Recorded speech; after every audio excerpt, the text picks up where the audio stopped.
Then yeah, it was our computer. What did you do? I didn't do anything. Put the CityWaves logo in the middle of the fucking screen. That's fine, but you tilted the. I didn't tell you. You did, because I could only see myself from here. That's how it always is when you do a slouch. No. When I sat back, I could only see myself from here. You wouldn't know because you were looking down at your phone. I'm looking at the screen right now, and it's cutting you off at the chin when you lean.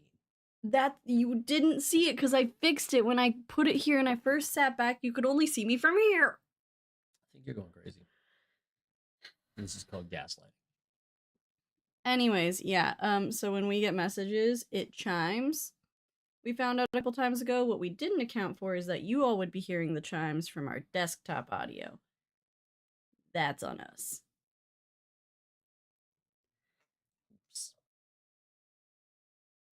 And to come to think of it, the desktop audio has probably never been on for CityWavesCinema, but we played Kindergarten and we had it on. So, oopsie, didn't think about that.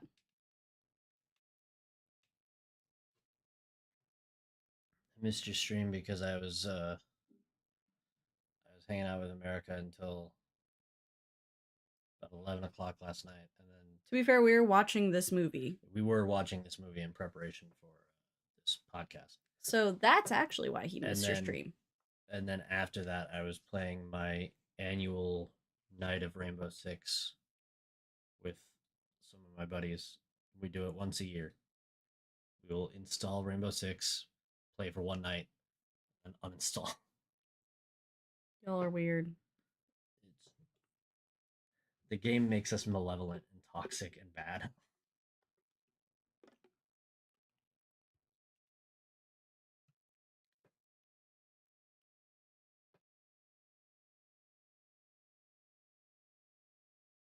Oh, then I was streaming it in Discord.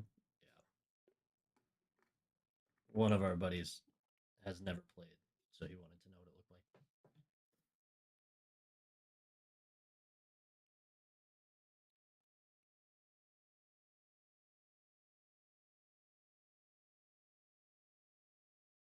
Man, this is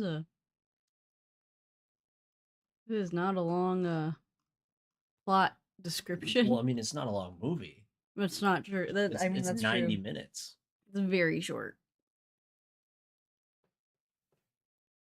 I was just reading. Sorry about that.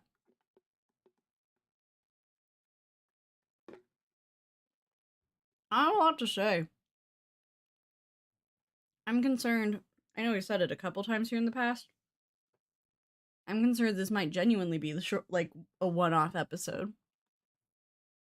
I don't know if we can milk 2 episodes out of this.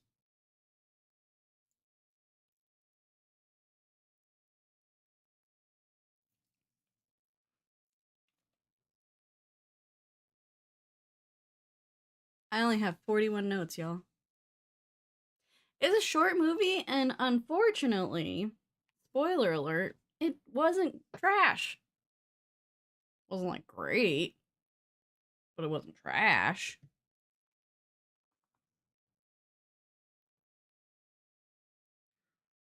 What's up? Nothing. I'm just trying to solve a YouTube problem.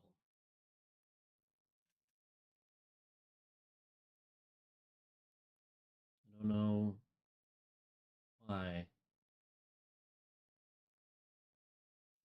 Saying it was really funny because you were just like looking at my dick.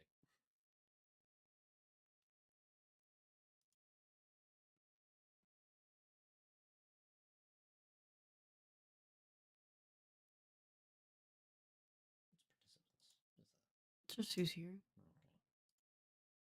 Right now, I'm not even showing anybody. Was it 4 a minute ago? Oh, strange. Ah. Hang on, trying to solve something.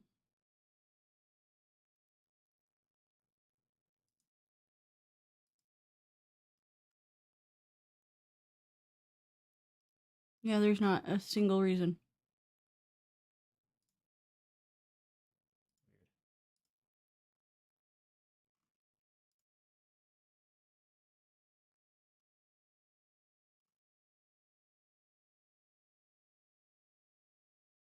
I need to fix that. I need to go up here. Weird. Okay, yeah, there's not a single reason. And leave. What? Nothing.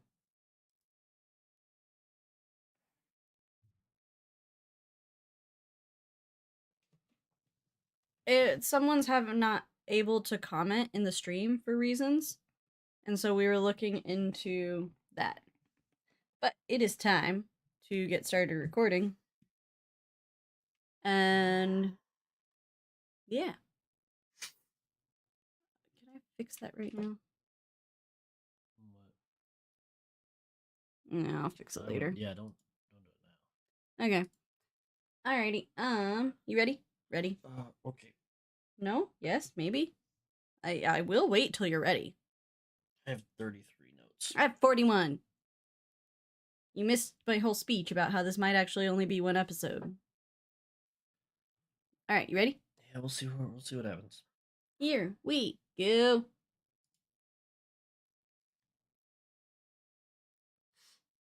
You ever think about some of these movies that we watch and we expect them to be bad? We expect them to be terrible even. Yes. And then we watch them and we go, man, that really wasn't that bad. Yes. My expectations have not been met. And then you think to yourself, ah, fuck, we got to go make a show about it too. Yeah. This is one of those. That's how I felt about the first Sonic, and now I just kind of expect all the Sonics to be good. Well, yeah, Sonic was Sonic was like really good. Rescue Rangers was one where we were like, oh, this is gonna be trash. We're gonna tear this movie apart. We came back, we were like, this is the greatest movie ever. This is great. John Mulaney's so funny. I don't know why I thought it was going to be bad. Now, there's an interesting thing brought up in chat that maybe, just maybe, it might be a part of it. Our standards have been brought so low that it's really easy to meet the bar now. The Hangover 3 really did it to. No, it wasn't The Hangover 3. It was Viva Rock Vegas. Yeah, it was Viva Rock Vegas. That's what it was. That's so bad. It was the goddamn Flintstones movies. The first one's not bad. No, the first one's mid as fuck. The second one is really, really bad. It's fucking Gizmo coming in. They didn't need to do that. They didn't need to make it. They didn't need to write it. They didn't need to shoot it. They didn't need to spend the money. They didn't need to destroy those actors' careers. None of that needed to happen. We didn't need to watch it. We didn't need a prequel. We really didn't need a prequel to the Flintstone family. Anyways, it's been fucking 2 minutes. None of those movies are this movie. This movie is Puss in Boots. Yes, and this is CityWavesCinema, and that's James, and I'm America. Now, there may be some confusion because there are 2 Puss in Boots movies. The first and a TV show? The TV show doesn't matter. The first one came out, that's this movie, in 2011. The second one came out fairly recently and received like critical acclaim. Like it's supposedly exceptionally good. Makes you feel all the feels, apparently. Right. So we're not talking about that one. We'll probably get to that one sooner rather than later. Right now, when the first Puss in Boots movie came out in 2011, I believe just after Shrek the Third. I think. Sure. I don't know. You're the Shrek person. I don't remember And this is a character from Shrek that's in a new movie. I understand that. I don't. Other than 2001 being the original Shrek, I don't know much else. Oh my god, 2001? Yes. Holy shit. 2001. That's horrifying. It's been like 24 years. My god. My bones feel old. Think about how far we've come in animation since then. I try not to. Puss in Boots, if you don't know, is a character from Shrek 2, played by Antonio Banderas.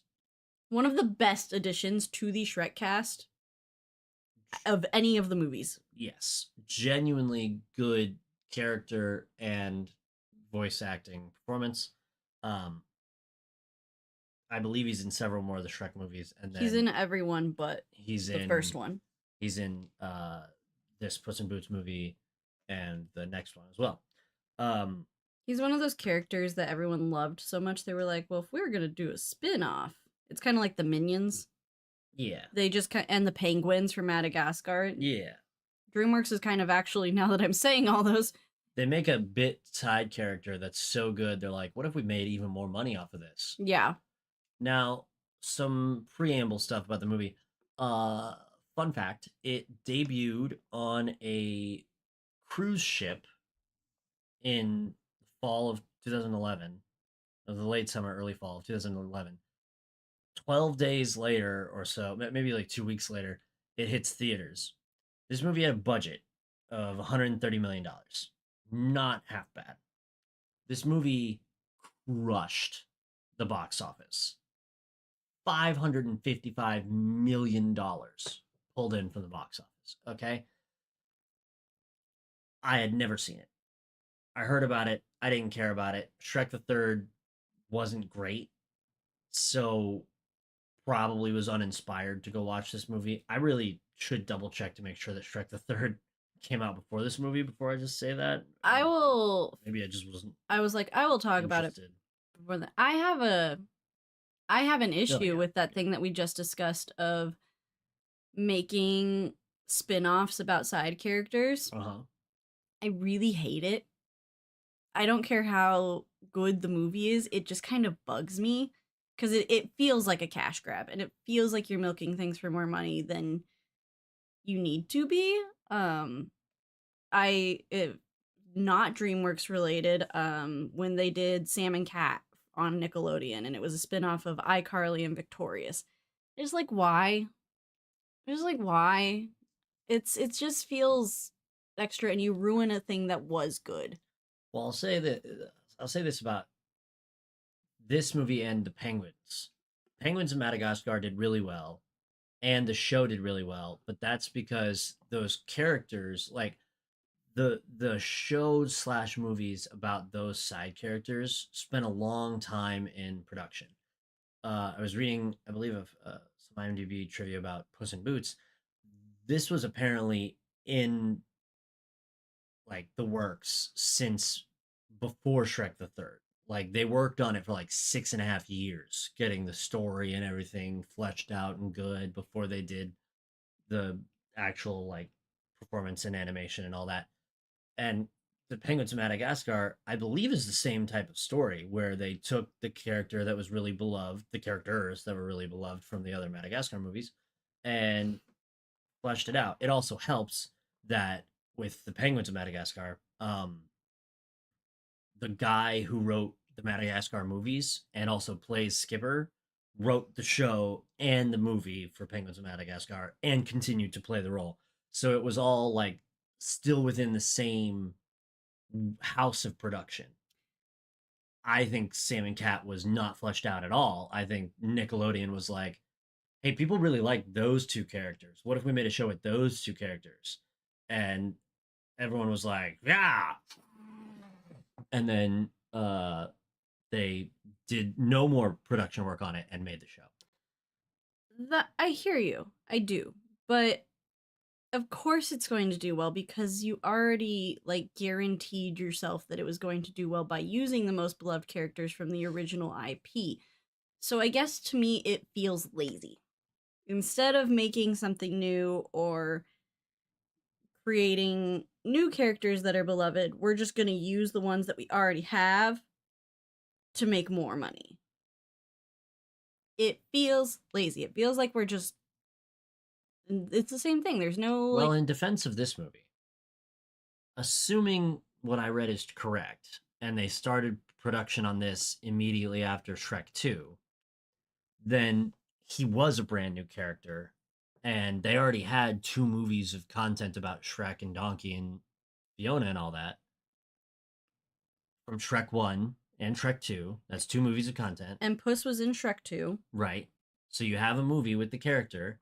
Mm-hmm. So to catch him up on content, to bring him up to the level of everyone else, to give him backstory, to give him as much screen time as Shrek, you make a new movie and it's about this character and his backstory. Because guess what? You didn't really give him a backstory in Shrek 2. So now you have this opportunity with a terrific voice actor who's not even just a voice actor, he's just a terrific actor to take this character who has the most vague swashbuckler backstory possible and be like, well, what if we made a story out of the swashbuckler character?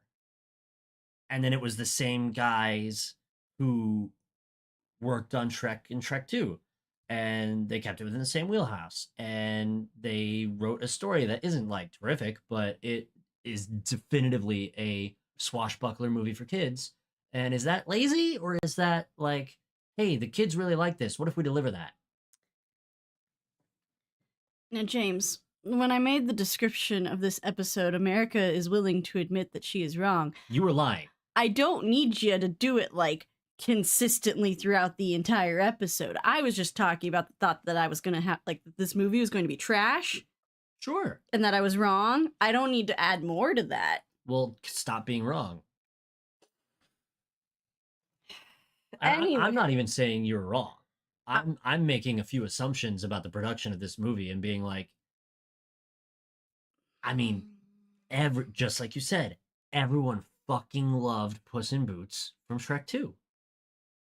And if everyone loved Puss in Boots from Shrek 2, would you not, as a studio head, immediately order a backstory for that character who doesn't have one that everyone loves? And if you keep it cooking for long enough, it might even be good. See, now, if they had only, like, if this movie came out in 2006, before Shrek the Third, it would have been dog shit. They would have worked on it for like 4 minutes. It would have been terrible. I don't know why I ever thought that we weren't going to be able to milk 2 episodes out of this. You think I can't ramble about movies for 2 hours? Easy money, baby. Easy money. No, because I've seen you struggle. Well, sometimes the movies are bad. But like bad in a way that I can't ream them for long enough. This one's great. Well, great's a stretch. This one's good. This one will end up definitely in like the D of the tier list. Like, it's not D? C, apparently. I would put it low B, high C. We'll get there. We'll get there when we get there, but like, we'll get there when we get there. Yeah, it sounds like there's going to be an argument about this one. We're gonna have a conversation. All right, so Puss in Boots. Now that we're 11 minutes into this episode, he goes through the many names that he is known by, and I only bring this up because there's some interesting ones. some real questionable, I think. My personal favorite, before we get to the questionable ones, is Ginger Hitman. Oh, okay, cool. I really like Ginger Hitman. My favorite was Furry Lover. That was one of the ones that I was gonna say was questionable. So. Do you think the furry community was as known about when this movie was in production and that was written into the script? I don't know, but I could probably convince a lot of people that this movie is the reason that there are, and I need everyone in podcast land to know that I'm doing biggest air quotes ever, that there are litter boxes in the classrooms. I feel like I could really convince a lot of people that this movie is the origin of the cat identity thing. Well, listen, if you scream something loud enough and questionable enough, they'll make you the president. So you could definitely do it. Now, we're basically, this movie is a backstory on Puss in Boots. Yes. And so, like, as you said, he goes through as many nicknames that he's had over the years. Chupacabra's another one, just to like really flesh out the craziness of Puss in Boots and Snakes. Which is that's a whole other creature. Mm-hmm. And that is a cryptid that is different. He's also been called like El Diablo or something. Which is the devil. Oh no, it's Diablo Gato is what he is. Devil cat, sure. Mm-hmm. So he's a fugitive at the moment, on the run from the law. For an incident he keeps alluding to, like he's got to clear his name and everything. We'll explore this later. Wink, wink. It takes way too fucking long. Yeah. Also, everything in this movie is just because of a bad egg. Um, Who I have so many questions about the motivation of all the characters in this movie. This is my biggest complaint. Make no sense. Like,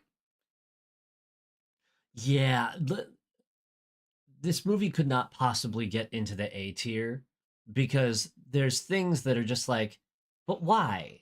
And if you ask why, everything comes unraveled. so So you fast. need to like not ask why and just be taken along. Just like let go and let it take you. And I need Puss legitimately didn't do anything wrong. the whole time.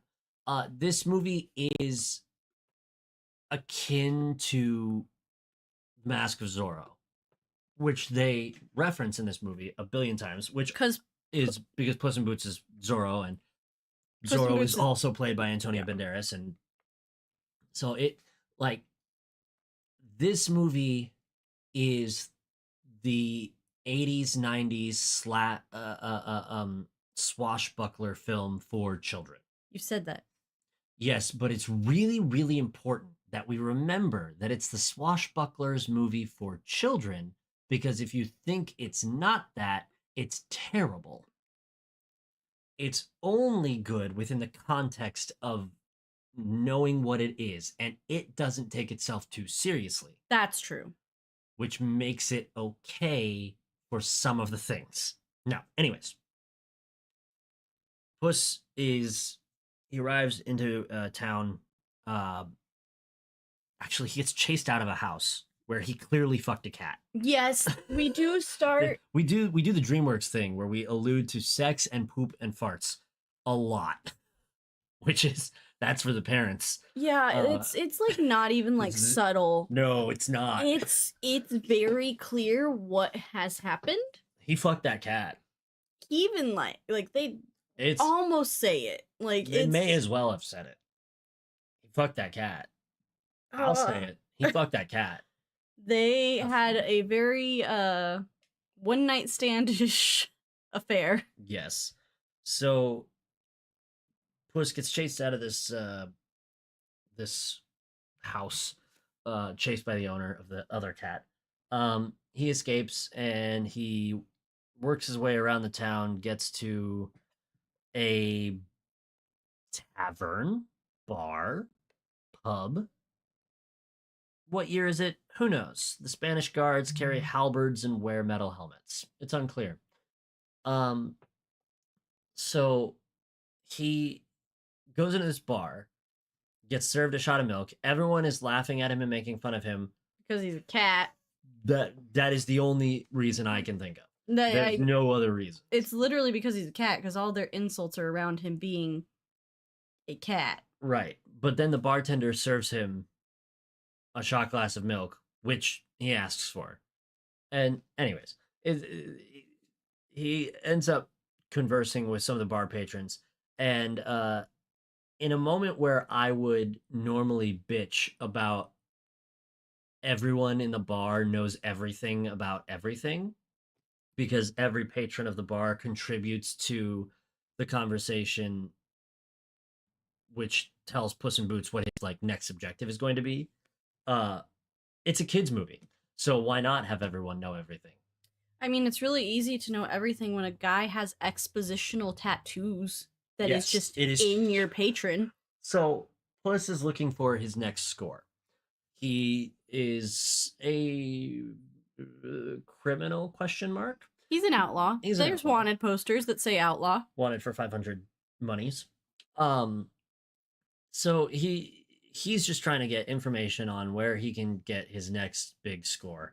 And this guy has expositional tattoos about magic beans. You know, the Jack and the Beanstalk story. Bury the beans, water the beans, beans grow, go to the sky, castle, golden goose, riches for forever, you know, the fairy tale. So this guy has tattoos on his arms, his legs, and his cock. Yeah, you were writing a note when he suggested he take his pants off, and everyone was like, no, no, no, no, no, no, no, no. And Puss in Boots was like, no, no, no, no, no, no, no. He also has it on his chest and his back. But Yeah, yeah, so- apparently also other places. Also other places. Maybe they were talking about butt, James. Could be. There's a lot going on down below the belt. So you never know. So Puss decides he's going to get those beans. And he is informed that they are in the possession of the murderous outlaws, Jack and Jill. Now, you might know Jack and Jill from the Jack and Jill nursery rhyme about how they're siblings. And they went up a hill to fetch a pail of water. And then Jack fell down and broke his fucking brain. And Jill came tumbling after. Right. Jack and Jill are not siblings in this particular film. They are married and murderers and not dead. Now, Puss tracks them to where they're staying at and attempts to steal the beans. As he is doing his heisting, another cat in a mask shows up and they argue via pantomime. In a really funny sequence. Yes, it is. It is very humorous if you are a child or America. It is pretty funny. You were laughing too. I was chuckling. I was definitely chuckling. You snap me? You snap me? Snap you. Also, fucking Jill is in this hotel room. Jill is dry shaving Jack's face with a straight razor, which is insane. Horrible choices. Also, not that it really matters, but a little bit, Jack wants to be a dad. And that's what their entire conversations for the rest of this movie will be about. There is a whole B plot about Jack and Jill wanting to be a father, and Jill reminding him that they have something like 15 feral hogs that they keep as pets, and he can be a father to them. It's genuinely like they wrote every idea they had and they were like, put them all in. Why not? And somehow the movie's only 90 minutes. And somehow it's not dog shit. It's crazy. What the cocaine they were doing in that meeting room was the good shit. Now, I felt it important to point this out. It doesn't get mentioned at all, but this other cat is wearing boots And the whole time. And a mask. Yeah. But I just thought it funny because like Puss in Boots' whole thing is that he's the cat who wears the boots. But this other cat is also a cat who wears boots. But we don't know anything about her or her boots. Maybe she didn't always wear boots, but maybe Humpty told her to like throw Puss off his game. Maybe, who knows? Now, they get caught because they're arguing in the middle of trying to heist the beans. And the other cat bounces. Yes, the other cat bounces. So Puss chases after that cat. Jesus. Well, you want to slurp that boba a little louder? I'm so sorry to our podcast listeners. I'm not editing that out. You can't. You were talking. God damn it. So they run off to the city, and Puss chases her into a nightclub. That is filled with jellicle cats. And I will hear no arguments otherwise. There are jellicle cats in this movie. We sat there and we, through stunned silence, watched this sequence in the cat nightclub full of cats, in which the cats all do music and dance, and therefore the only conclusion we could draw is that these cats were jellicle cats. They have a dance fight, guys. They have yes, Puss engages in a dance fight with this cat amongst the jellicle cats in the nightclub for the cats. So that happens. Then blades are drawn, blades are then lost, and then he hits her in the head with a guitar, which is an important fact which to know. ends the fight. She's Mask very comes off. She's revealed to be a woman, a female cat named Kitty Softpaws. Who's very offended that he hit her with a guitar. True, she was going to stab him to death and cannot fathom that he hit her in the head with a guitar. Which is so funny. So Kitty sort of leads him off to the side of the bar, wherein she disappears, and Puss is confronted by his old partner turned nemesis, Humpty Dumpty. They were brothers, as they will repeat several times. My apologies. Humpty Alexander Dumpty.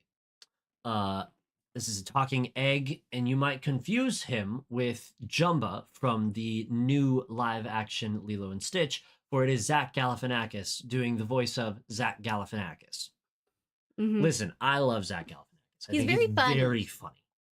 I have not seen him do a voice acting role where he did like anything to alter his normal voice and intonation. And I don't know if that's like directors aren't directing him to do other things. He doesn't have ideas. I don't know what it is. But in all the animated things that I've seen Zach do a voiceover for, it's like, oh, hey, it's that guy.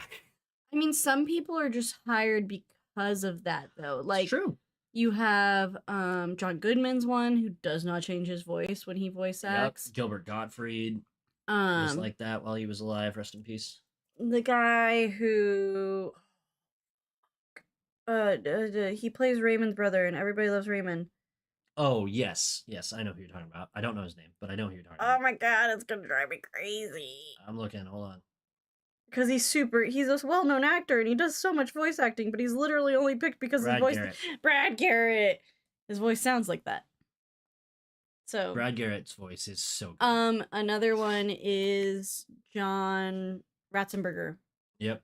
Well, John Ratzenberger only fucking voice acts in Pixar movies. I know, and they literally hire him because he's an Easter egg. So. Yeah, he's got job security for life. Oh my god, that's gonna be such a sad day. Hey, don't fucking remind me. It's like when Stan died in the Marvel movies. Oof. Anyways. Jellicle Cats. Dance fighting Humpty Dumpty. Humpty Dumpty. So Puss storms out, furious at just furious at also, hold on, time out. Something occurs at the end of the dance fight, post guitar to head, that I had to make a note about.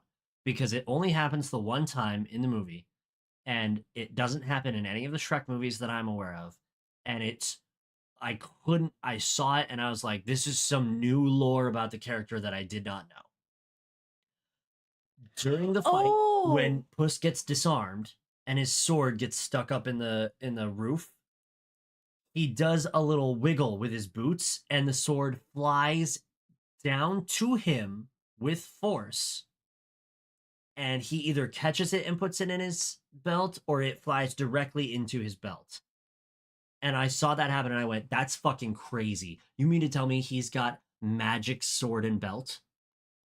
Or is he magic?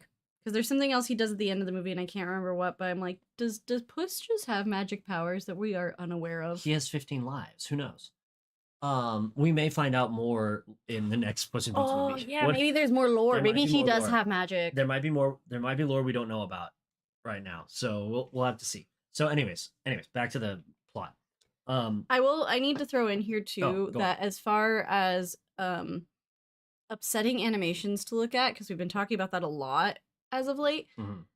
Humpty Dumpty is upsetting to my brain to look at for too long. It's not great to look at. Yeah, the longer he's on screen, the more you're like, ew. It starts to get uncanny valley, and you start to feel weird looking at it. What if you went away forever?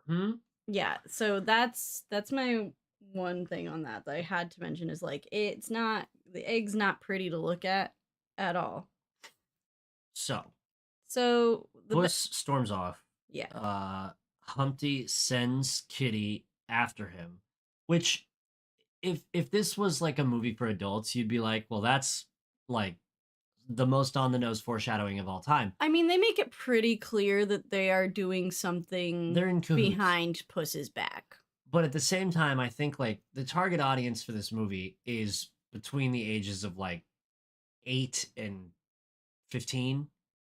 So like they're not going to be thinking about that all the time. They're not going to be constantly trying to put all the story parts together. They're not going to be like trying to piece it all apart. So I mean, that's fine. They hid Hans and Frozen like so well. Like there was no That's true. There was no inkling. I mean, if you're good at movies, it was clear. But I always thought it was weird. I just thought he was weird. I was like, this guy's like out of nowhere and like he's perfect. It doesn't make sense.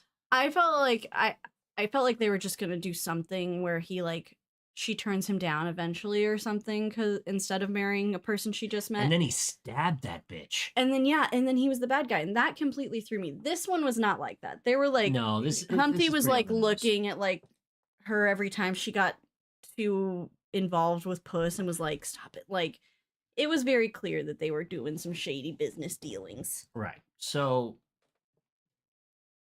Puss stomps off, mumbling to himself in an alley. Kitty follows, tries to talk to him, and then regrets. And does regret talking to him because Puss in Boots launches into his origin story. Now we're going to go back in time to the point where Puss washes up, quote unquote, at the orphanage in a town called San Ricardo, where he is taken in by the lady who runs the orphanage, who treats him as a child, treats him like a human child instead of a cat. And this movie is so dumb and it's so great.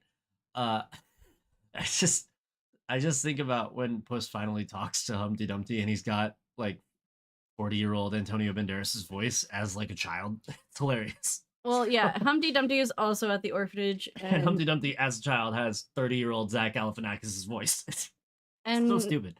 They get up to wacky hijinks. Well, the whole reason that Puss aligns himself with Humpty Dumpty, which is not a good enough reason, in my opinion, to just bond yourself to someone for life, because he said, at that point, I would never I would always come to his aid or never betray him or whatever. That's a lot for this exact scenario. He steals Puss's food, the new orphan that just came there. He steals his beans, and then when the other little boy Blue, which is another nursery rhyme, starts picking on Puss in Boots. So he's picking on Humpty. Well, he picks on Puss first, and then Humpty defends Puss in Boots. He says, hey, why don't you pick on somebody your own size? And then they come after him, and he's like, that's not what I meant. But yeah, you're right. Puss's whole thing is, the egg may have stolen my beans, but he defended me. And from that moment on, I knew that I was going to be by his side forever. And I was like, that's a lot off that whole interaction, considering the first thing he did was stole your food. And then he says one comment to a bunch of bullies, and suddenly you have like a blood brother. Like, that's insane. So Humpty Dumpty's whole deal is he's obsessed with the myth of the magic beans, the Jack and Jill beanstalk. Because he feels like he belongs there. Yes. He's insane. So he's just constantly stealing beans from various places and planting them and trying to grow a beanstalk. A magic beanstalk. And digging into the lore of the beanstalk and all this shit. And Puss basically just like hangs out with him and helps him out. But this turns into, as they become teenagers, more genuine thievery and pilfering of like valuables and assorted other things from the people of San Ricardo.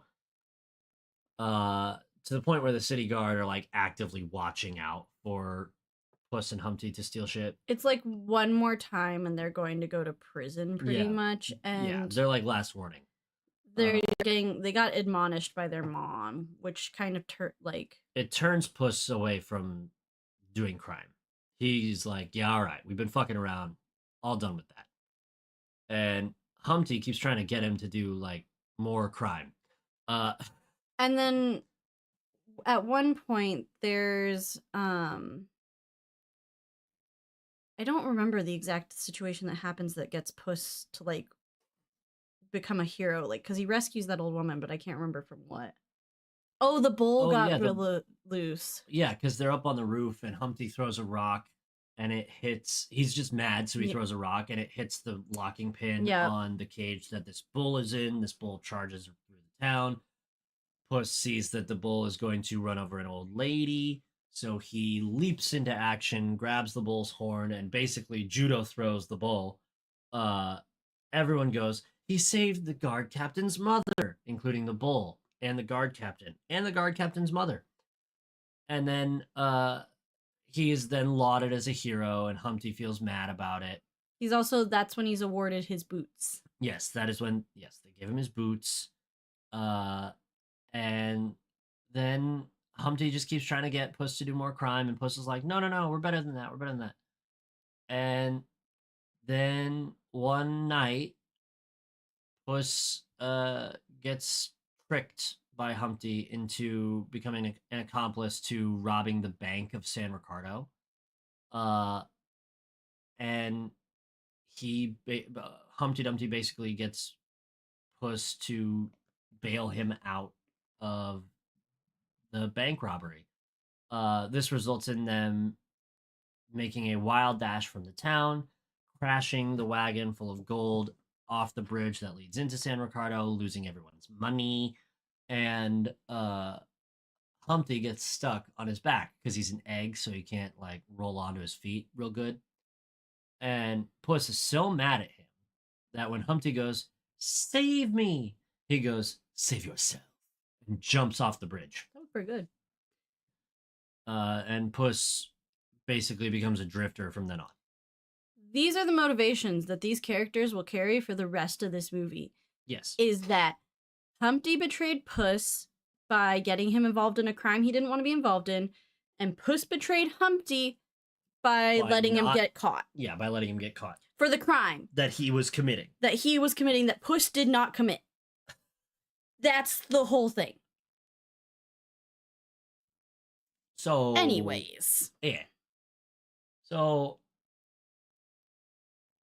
it's so stupid. Puss tells this whole story to Kitty Softpaws, who falls asleep during it. And Humpty catches up with them. They make nice, sort of. And Humpty unveils this grand scheme to Puss to acquire the magic beans from Jack and Jill, plant them, get the golden goose, blah, blah, blah, blah, blah. And Puss says he's doing it for San Ricardo, not to help Humpty out. Like he's not, that's not anything. He doesn't want anything to do with the egg other than to get the beans to help out the town that he robbed, but he didn't rob. Anyways. So they start out on this quest. We get a short... Oh, not yet. She doesn't talk about it yet. It's my next note, but there's a lot that goes into it. Yeah. Basically, we have a sequence where they have to hijack the carriage that Jack and Jill are in. And this carriage it's basically a big box with spikes around the sides with head holes for Jack and Jill that poke out so they can see where they're going. And this carriage is pulled by approximately 8 wild hogs. And inside are like 12 not wild hogs. And so the plan goes like this, basically. Puss and Kitty are going to jump lightly onto the carriage, get inside somehow, use their thievery abilities to get the beans out of Jack's hand. Now, Jack has a glove on, the beans in the palm of the glove, a box bolted around his hand and locked with, I believe, 4 padlocks chained to his arm. This is what they have to get through to get the beans, okay? So they get down in there, and they immediately begin arguing about how to commit crime. What is also important to note is that when they get in there, it becomes apparent that they are surrounded by all the baby warthogs that are sleeping. Yes. And so they accidentally wake one. They have to calm it down and shush it down. Kitty's using her dagger to try and open one of the locks, and Puss is losing his mind because to him, he's going, "Why don't you use your claws? Why don't you use the claws? They're perfect for popping the locks on anything." With zero patience. Zero patience on this guy. I know it's an urgent situation, but zero patience on this guy. And they're going back and forth, back and forth. And finally, Kitty loses her temper and goes, "I don't have claws." Wakes up the hog, causes Jack and Jill to realize what's going on slowly. Only after Puss swaps with her, busts through all the locks with his claws, gets the beans. No, he doesn't get the beans. No, he does. No, oh, she she gets the does beans. because soft paws. That's her Yeah. whole thing. Is you. She'll rob you without you knowing that she's done it. So she gets the beans, and then they're about to make it out when they step on the tail of the warthogs and wake up all the warthogs, and they get bit. Puss gets bit by one of them, and that's when Jack and Jill come down on their little swivel chairs from the top of the carriage and start actually engaging with Puss and Kitty Softpaws. So a reckless chase goes on through the canyons that they're in. Humpty Dumpty driving a carriage pulled by a horse. Jack driving the carriage pulled by the bunch of feral hogs. Puss and Kitty are in. I think they do a real good job, honestly, of portraying them as being in danger, but also completely in control of the situation. Yeah. With the only variables to the situation's danger level being not being in constant control of the beans rather than their opponents. Yeah. Like their opponents are dangerous, but it never appears that their opponents could ever possibly have the upper hand. The only stakes are that they cannot keep their little cat paws on those fucking beans. So they eventually do get the beans and get everyone back on board the carriage that Humpty's driving, and Humpty drives it off a cliff. In a throwback moment to Humpty years prior during their flashback sequence, creating like glider wings and gliding off of the Tower of San Ricardo. Only this time it works. So it pulls the horse back up into the carriage, and the wings pop out, and they pull up and they fly off. And Jack and Jill are like, "I'll kill you!" So they fuck off. Do you have more notes? Not from this one. My next one's just about Kitty's backstory, which we're about to get to. So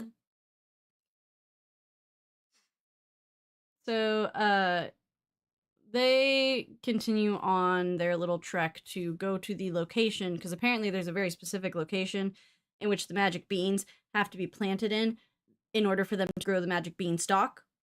Go to the magic castle in the sky on the clouds. As Humpty has been researching his entire life. Right. So he knows where the spot is. So Puss and Kitty are sitting in the front of the carriage, and Humpty's in the back, like, watching the maps, basically. Which is where we get to hear Kitty's backstory of that she was owned by some great owners who, like, she was perfectly happy and content and, like, didn't think anything was wrong, and she doesn't really know why, but one day they took her claws away. And I was like, I've heard from people that have cats that it is very traumatic for the cats to not have their claws. Imagine if you just lopped off all of your fingertips. And so I thought it was a really nice touch and, like, a realistic way to present how that trauma would look to a cat. So yeah, I don't know. It was just like a really nice, well done moment for me, was the claw trauma story. It also, like, it does that, but then once again, you ask a question about anything in this movie, and immediately the world starts to unravel at the seams. Yeah. And so I asked the question, so Kitty Softpaws was at one point a cat who was owned by people, Yes. and Puss in Boots was a cat raised among orphans as a person. Yes. At what point do the anthropomorphic animals stop being pets and start being creatures of free will? And also, none of those cats in the bar, besides the one who goes, ooh, spoke at all. Could they? We'll never know. What makes a cat a person? We'll never know. I mean, correct me if I'm wrong, but I don't know, the birds don't. I was gonna say every animal in Shrek like has some humanization to it, but the Nope. birds don't. And Fiona pops them like balloons. So yeah, never mind. There goes that theory. I don't know. It's the question like with Disney, like, is Pluto a different dog than Goofy is? And I The don't like age-old question that you don't ask. I don't like thinking about it either. It Right? makes me upset. It's the same principle applies here. I mean, if we really want to think about it, it could be you don't want to think about it. Okay. You just said you didn't want to think about it, and then you're like, no, what if I do? not Goofy. Still talking about the animals. We Sure. could really break it down into a way kind of like Wicked, where maybe not all of them remember how to talk, or there's a reason that like there's a difference there. I don't know. That means we're gonna find. Oh no, it is kind of like Wicked. Wait. Yeah. Wait see? a minute. Hold on. Go down the rabbit hole with me. Hold on. Because the fucking Soldiers of Duloc and the fucking what's his fucking name? Who runs Duloc? I can't think of his Lord fucking Farquaad? name. Yeah, Farquaad. They're like the humans who are like, man, fuck them animals. Yeah, they're like, get rid of all the fairy tale creatures. Yeah, you see? wait a minute. Wait a minute. Wicked just ripped off Shrek. Hold on. Hold on. Wait, when did Wicked come out? When did the musical happen? Was it after 2001? Yes. They ripped off Shrek. Who wrote it? Well, wait, when did the book come out? When did the book come out? That I don't know. Hang on. And then did Shrek rip off Wicked? Now that's more likely. Because that's but more likely. Shrek also had his own book. He came from a children's story. Son of a bitch! Kid book. We've gone down the. You thought we wouldn't have enough content for this. 1995 was the original Wicked book. Okay, what was the original Shrek book? Shrek book. I thought the movie was the original content. No, they say it's inspired by a book. 1990? Yeah. Oh, fuck. Wicked ripped off Shrek. There you go. That's where that rabbit hole went. Where are all our musical theater friends? They're not here. I need to ruin their lives. I'm gonna text Abby. I was like, if anyone, you life. should text Abby. She's gonna, because she likes all of it. Those are two of her favorite things. Anyways, some animals can talk and others can't, is where this came from and why we don't know. But so they eventually get to the location where the beans are supposed to be planted by looking for strange clouds. Now, as we have previously stated, Humpty is an expert on all things magic beans, and the lore of which they come from and how to get there and everything involving the magic beans. Except, not once in the entirety of the time that we've talked about the fucking magic beans did he ever mention that the strange clouds were a needed portion. Now, you could say maybe he's keeping that, like, close to the chest. Maybe he doesn't, like, want everyone to know because he wants to be the one to grow the beanstalk to get the beans. But it just bothered me that the strange clouds were suddenly, like, a key component to this magic bean nonsense, and we'd never heard about them before. This is, in fact, a movie for children. So does it matter? A little.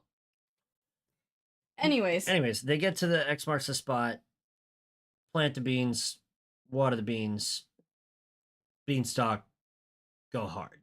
And I think that's probably where we should stop it. Because it's about Yeah, because halfway the through rest my of the notes. movie is gonna happen after that. Yep, so the And it's beanstalk grows. fucking time.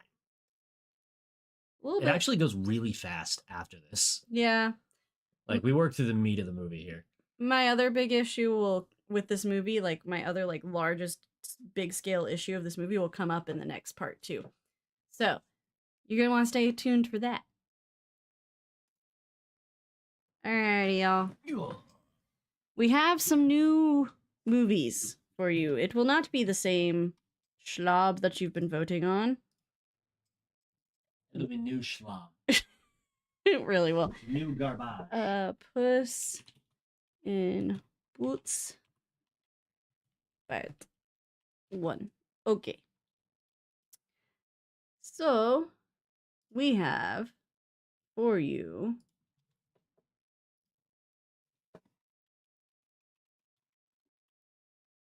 God, it's so hard to type like this. We have the next Puss in Boots movie, which is the Wishes one. I'm gonna call it. I don't think I have that many characters. So I'm just gonna put. Well, let's see. Let's see if I can get it. Oh, just barely. All right, we have Puss in Boots: The Last Wish. We've got the Minecraft movie. So we can see what the stupid freaking riots in the theater were about. We have apparently like one of the most popular movies right now, which is shit, what's it called? K-pop Demon Hunters? Yeah. K-pop Demon Hunters. Because I've literally heard so many people talk about it at this point that if I don't watch it, I might as well not exist on this planet. Markiplier, of all people, said it was a good movie. The hell? Oh, and then we are going to do one from the list. So please hold. Did I pull everything from over here, or are these the new ones? These are the new ones. This came from our brainstorming session. Okay. Pick a hand, James. Left or right? Left. Okay. Then we'll do an oldie from the list. Oh, fuck me.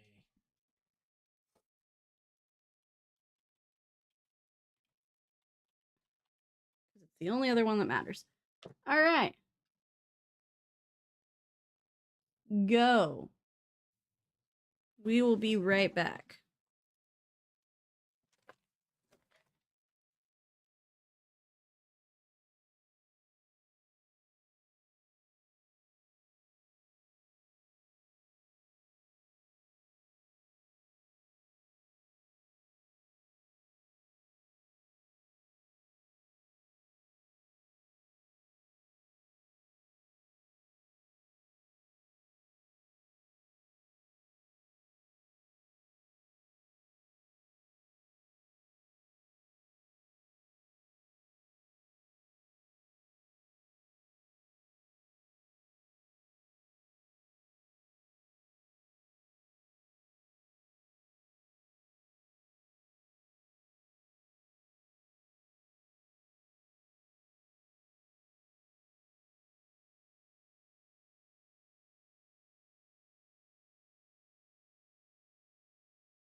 Yeah. Oh. It's okay. It was only Green Gorilla. Like the old days. Green Gorilla gets to pick the movie. That's what happens when Bree's not here. I was going to the roof trap. They're probably busy. Alrighty. Did you save it? I did. That's why Cool. it says Puss in Boots Part 1 right there. Yeah, well, we should get a new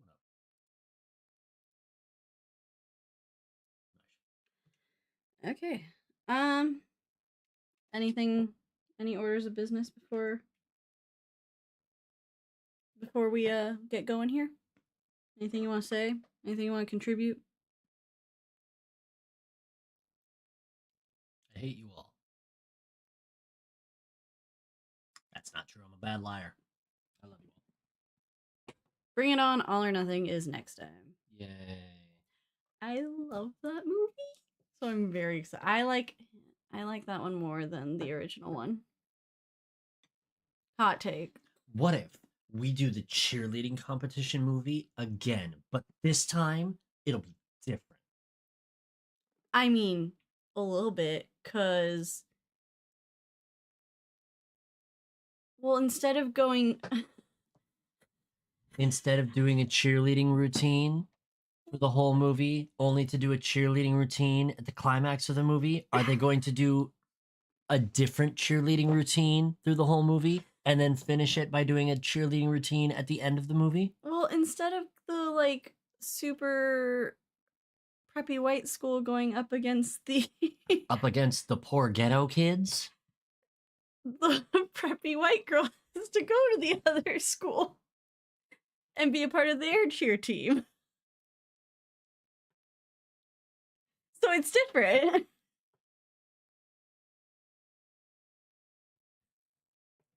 Why have you put this on me? It has Hayden Panettiere in it. I don't give a fuck. I do. I love her. Who fucking cares if Hayden Panettiere's in it? It's the same shit. It's not. We're gonna watch this movie and be like, oh wow, look, they're doing cheerleading. Oh man, I wonder if they're gonna do cheerleading later.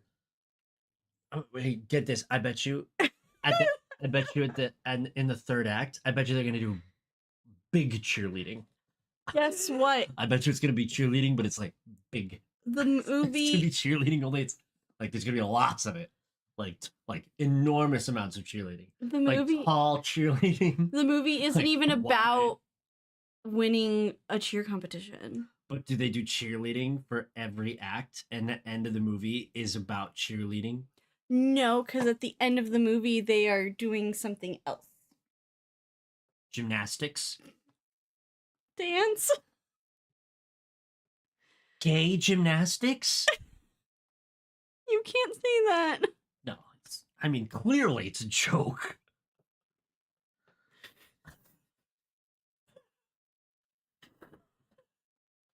Rihanna's in it. Oh, wow! That has completely flipped my opinion. Hayden Panettiere and Rihanna? Dude, 2009 called. Earlier. And they're really confused because the phones have caller ID now. And it doesn't always make noise when emails happen. And we're not all on AIM. Oh. I miss MySpace. And we all have calculators in our pockets. Fuck you, math teachers. I miss MySpace.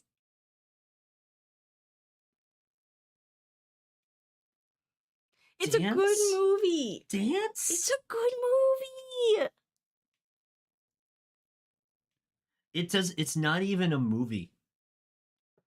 There's the first one with Kirsten Dunst, right? Yeah. The next one, it's just a video. Did this one go straight to DVD? I don't think there's been a Bring It On movie in theaters. It's kind of like the Step Up ones. Like, they did one, and then the rest of them are just a cult following that just keeps buying the physical media of these movies.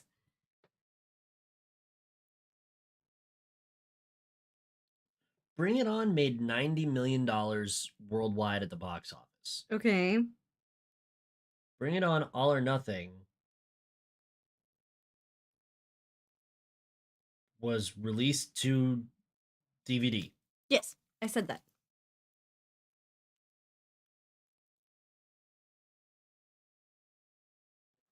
Are these different actors playing same characters? Or No, it's a whole different, like, part of the country and school and everything.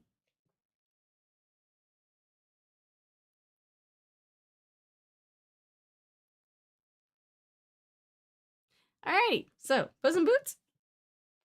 I am Puss. The Boots. why are all these characters named cheerleaders? Aren't but they must do cheerleading. I'm going to throw myself in the sea. You chose this. You did not have to put Bring It On there. You randomized it. You opted to put it in one of your hands. You gave yourself a 50-50 shot and you were like, it won't be my fault if he pulls the trigger on the gun I loaded. I didn't pull the trigger. You loaded it.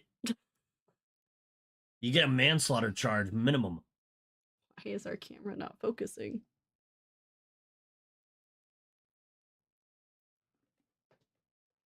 It's like drifting in and out of focus for some reason. I can't figure out why. It's because we sit at different depths of field. Mm. And the camera's autofocus. So it's like, there's a face, there's a face, there's a face, a face, a face, a face. Okay. Are we going to talk about Puss in Boots now? Yeah, I'd like to think about something nice. Never thought you'd refer to this movie as nice. You ready? Oh, man. 3, 2, 1. Just in case it affects the rest of this episode, James is recovering from some bad news. So if he's a grumpy butt for the rest of this movie, just know that he is recovering from receiving some bad news from our live chat. That is your disclaimer. I'm America. This is CityWavesCinema. This is still talking about Puss in Boots, just in case anything else comes up of topic. I need you to know that, like, any of those options would have been the same reaction. No, because you want to watch Puss in Boots: The Last Wish. Okay, that's true.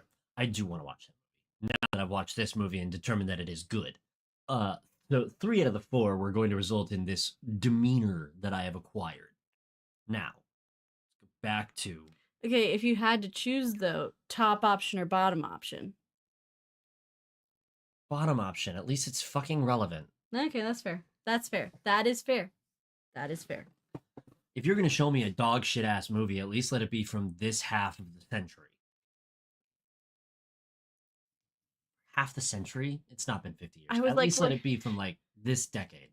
There you go. That works. All right, so Puss in Boots. We left off after they had grown the beanstalk, which, yes. Nothing. Live chat just made a point.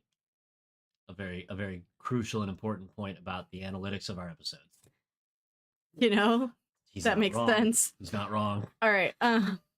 Anyways. So they grew the beanstalk. They grew the beanstalk.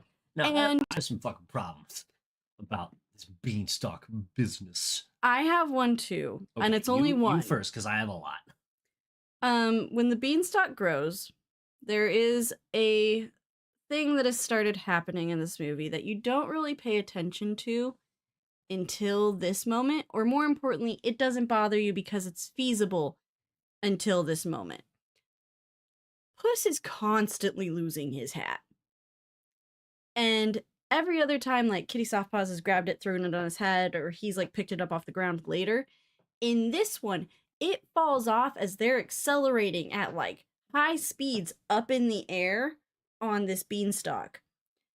And I made a note that says, as this is happening and I watched the hat fall away, I said, Puss will somehow get his hat back. He does. And, like, 2 seconds later, in, like, this little romantic, cute moment between him and Kitty Softpaws, she puts it back on his head from somewhere. Listen, listen. listen, you want to talk about feasibility?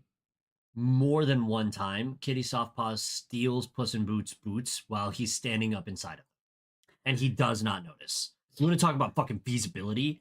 You need to shove that argument all the way back up your ass. She also gets his coin purse out of his boots while he's standing in his boots because it's canonically where he keeps his coin and purse. doesn't steal his catnip, which is also in his boots. So you tell me the feasibility of stealing or acquiring his hat from The anywhere. air. Yeah, from the air. Apparently my suspension of disbelief was willing to just acknowledge that she's a super thief and can get his boots off rather than she can grab his hat falling in the air magically from wherever she was and put it back on his head. For the entirety of the time that we've been doing the show, this is years now, I have complained about your deeply inconsistent ability to suspend your disbelief across hundreds of movies and IPs. Not hundreds yet. Getting close. It's not just no. It's not just the movies that we've done for this show. It's other things. You want to get into the nitty gritty of the Twilight series and what you are willing to and not willing to believe about that shit? That we bitched about that on a fucking video game stream, and now we have a show about it. Okay, like your suspension of disbelief is like I can't think of a apt descriptor of it because it is so deeply inconsistent. You wanna take a shot at it? I can explain why imprinting on Renesmee is not creepy. That's my suspension of disbelief, is I understand how imprinting actually works in the Twilight universe. And that's a perfect example of me suspending my disbelief over other things. But the cat who can talk can't catch the hat in the air. Nope. You're out of your fucking mind. It just what? You're insane. You're a mad woman. We're not gonna get into it. We're not gonna talk. We can't, because it would be hours and hours of just comparing and contrasting different insane things from movies. Well, I was just talking about the whole Renesmee thing. I was like, we're not gonna get into just fucking talk about Renesmee. I don't have to watch Twilight ever again. I did it for you. For 500 episodes. Actually, if you get us to 100 subscribers, I can probably make him do it. Oh God. If you get this channel to 100 subscribers, I'll be doing it willingly. For cash. Now, so your suspension of disbelief aside, what are your issues with the beanstalk here are my sequence? issues with the beanstalk sequence. Because I can spend an awful lot more disbelief than America can. This is true. And it's at least semi-consistent. Facts. As they ride the beanstalk up, they burst through a cloud layer. And now it is nighttime.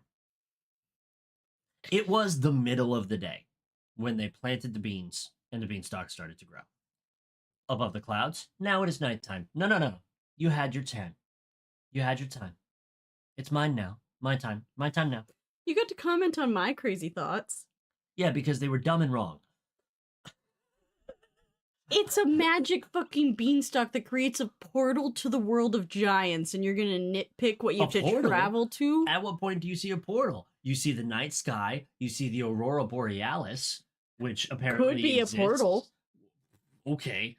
And then it's daytime again without going through more clouds, and then it rains, and then it stops raining, and then they're on top of clouds, and there's not enough oxygen, and they sound like strange, tiny fairy creatures. It also briefly snows at one point. Yes, it does briefly snow, which follows logical precipitation at high altitudes.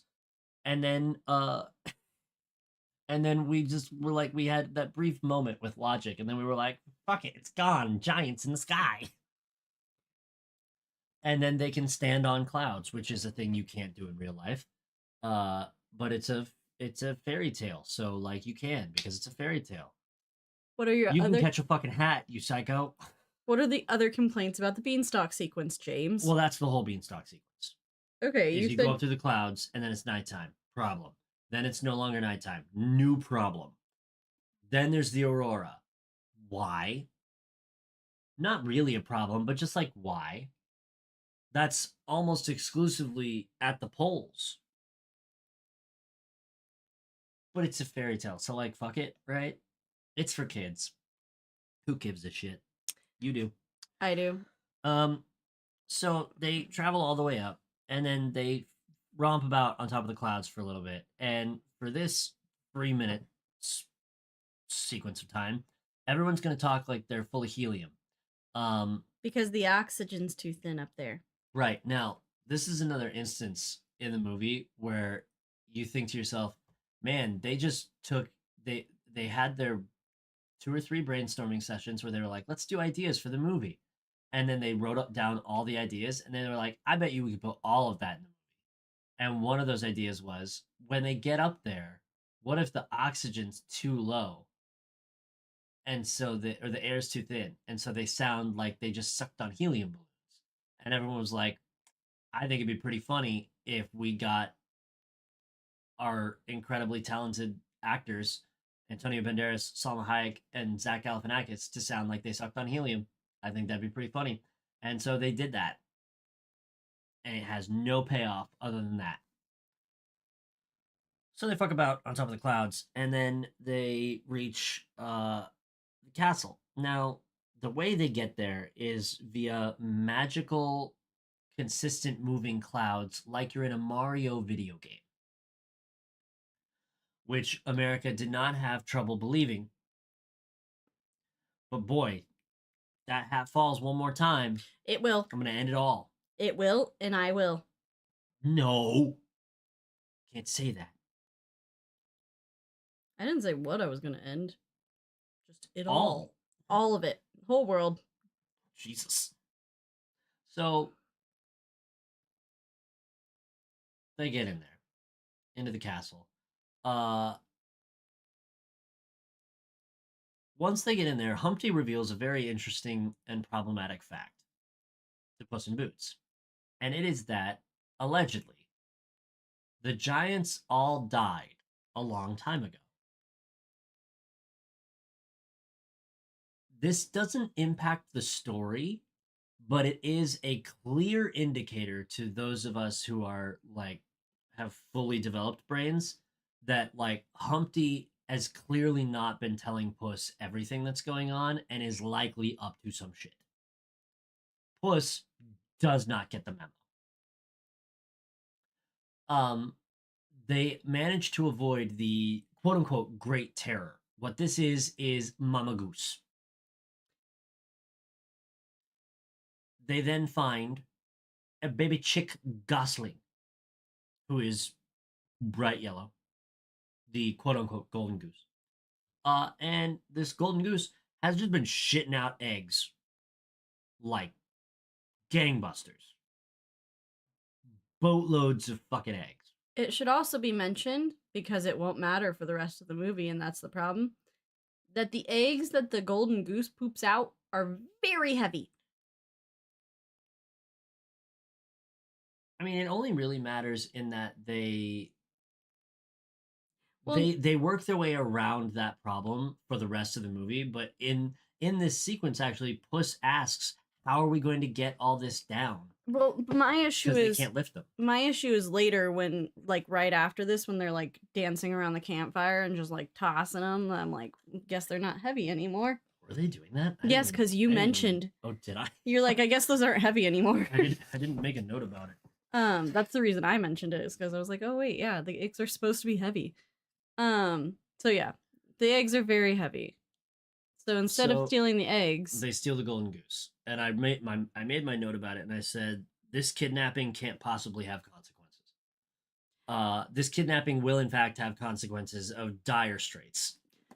I also just think about the fact that, like, if anyone with 2 brain cells, like Puss is supposed to be smart. If he thinks about it very hard, the baby always has a mom, and there's a baby goose. So wouldn't there be a mom that would chase after you? Like I don't know. I mean, yeah, but he doesn't have a real mom. His mother is a human that runs an orphanage. No, but I'm talking about the goose. Yeah, but so like, why would Puss be like, oh, naturally everything has a mother? They also haven't seen the Great Terror. I don't know. I So get then, yeah. Anyways, the adrenaline's pumping. They're not thinking. So they steal the golden goose and get down the beanstalk via dramatic luck. and then they mentioned that they should probably cut the beanstalk down. So then they do that. Afterwards, Jack and Jill discover Humpty's spyglass, and then the beanstalk comes collapsing down next to them, and they go, "That's our cue," and they get in their wagon and haul off down towards wherever this beanstalk came from. So they get there. The gang is all celebrating their successful heist. The golden goose is just pooping out And Kitty, eggs. And Kitty tells Puss that he should fuck off. she's like because she's starting to catch feelings for him, and so he's already been having feelings for her. Well, he's a furry lover. Yes. So she tries to genuinely tell him to Escape while you still can. yeah, she's like, you really should just leave this be. He does not believe her. And he's like, I am going to get laid. What are you talking about? He does not. So they all roll up, go to sleep, and then Jack and Jill show up and knock Puss unconscious. He wakes up in the morning, or sometime later, being pecked at by the birds, the buzzards, screams at them that he is still alive, looks around, assumes, incorrectly, but assumes that Humpty Dumpty and Kitty Softpaws have been captured and taken by Jack and Jill as he sees the boot prints and the wagon prints, along with the golden goose and all of the eggs that were shat out everywhere. And so he summons a horse From nowhere. from nowhere.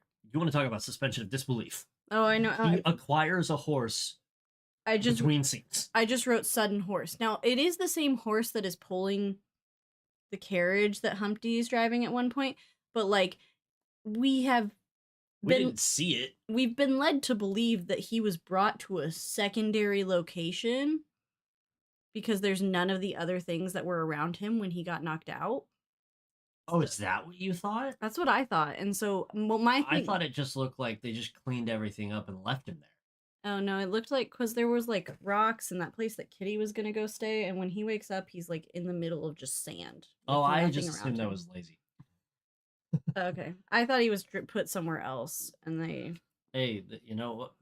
We don't know. We don't know because they didn't put it in there. It's a movie for children. We also don't know where the horse was kept and how he got the horse, and the horse was sudden. How did the horse eat or drink? They're in the middle of the desert. Doesn't matter. I mean, there was a giant beanstalk that he could eat off of. Cartoon for children. So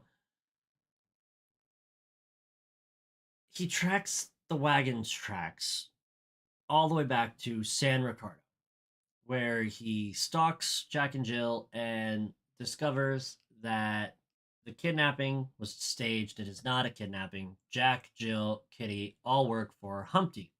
There's an insane amount of people that work for Humpty. Yeah, it's basically everyone that you've seen up until this point. And Humpty is seeking revenge against Puss in Boots for abandoning him during the bank robbery that Puss did not want to be a part of. Yes. Talking about suspending our disbelief, I need someone to explain to me, like I'm 5, how Humpty is not on the same level of hatred and like outlaw or like what am I saying? Outcast in San Ricardo anymore. Maybe because he served his time. That's the only explanation I can come up with, and it sucks. Yeah, it's pretty bad. I 'Cause, mean, like, the town militia fucking hates Puss. and like he's hanging around the mom, and he's like, no one's even bringing up the fact that he did the robbery. Like, it's like they all forgot that he did a crime, and Puss is taking the entire blame for the robbery of the bank. Like, it makes Well, okay, no we sense. we skipped a moment because Humpty like tells him about this, and then the city guard roll up and try to arrest Puss in Boots for the failed bank robbery because that's he's been wanted for that whole time, right? And then his mom, the orphanage lady, shows up and guilt trips him into giving himself up to the local militia to go to jail. Well, Humpty is standing right there. She doesn't say shit to him. And this will all happen very, very fast. Fast enough that you ask the question, but then we're moving on. We can't dilly or dally. She's a bad mom. Bad mom. Toxic mom. That's all we said. The scene happened, we were like, bad mom. So Because he literally didn't do anything. Okay.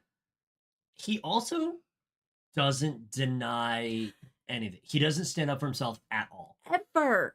Puss is just like, I did do a bad thing. No, you didn't. He literally, you didn't mean to. he drove the getaway car that for a crime he didn't know he was a part of. Until it was happening already. Like, yeah, he didn't do anything wrong. If he had just said anything on the bridge, like, anywhere, he was a hero at that point. I feel like he could have, like, convinced him, or at least, like, gone on his own merits, like, hey, this guy did the robbery, and I got like, I feel like he could, I don't know, fuck it. It's a stupid fucking thing. The whole movie's based on this stupid premise. Anyways, bad mom. So, Puss goes to jail. And in prison, Puss meets Andy. Jack. Beanstalk. That's his name, Andy Jack Beanstalk. Yeah, he says his name is Andy Beanstalk, but everybody calls him Jack. And does not elaborate.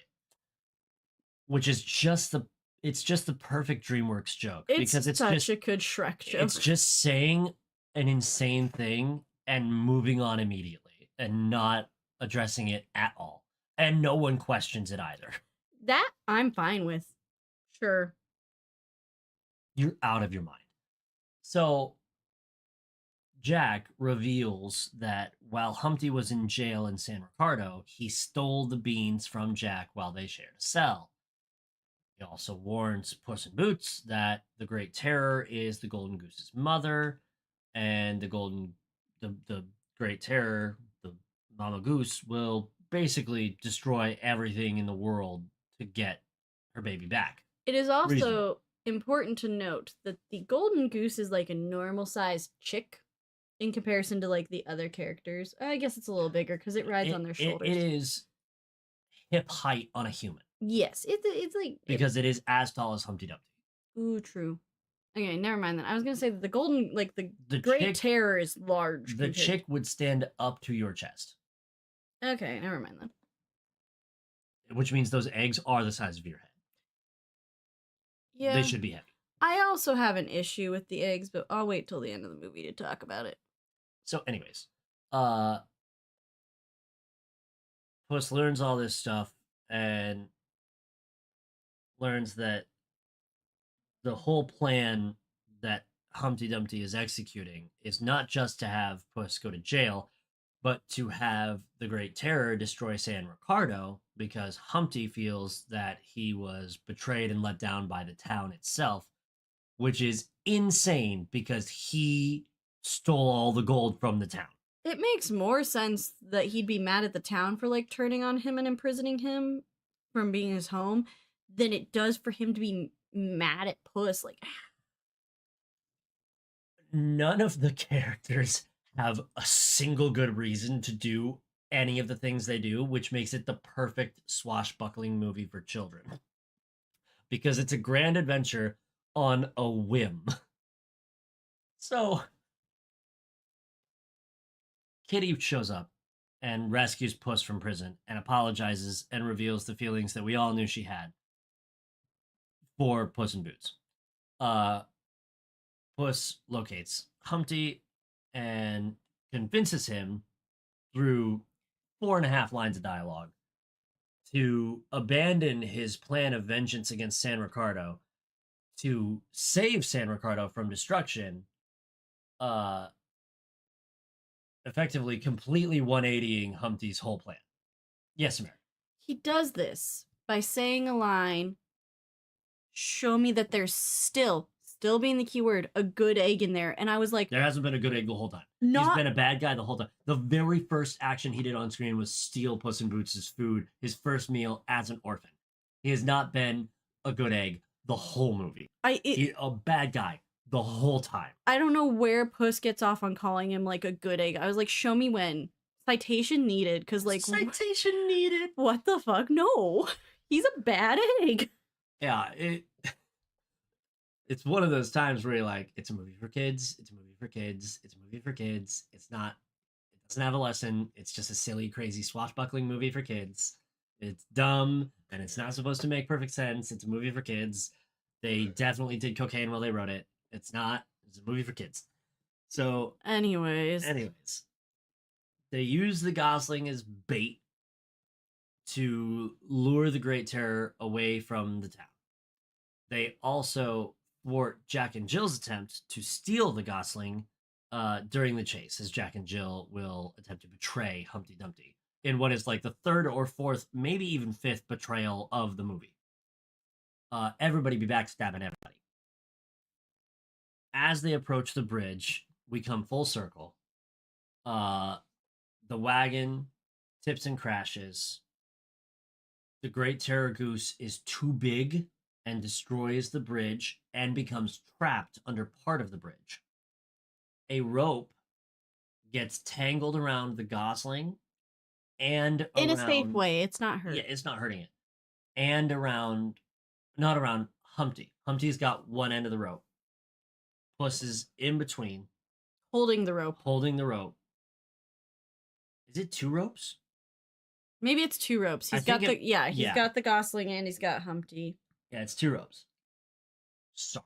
I'm trying to paint the picture for you so you don't have to watch it, but you could. It's fine.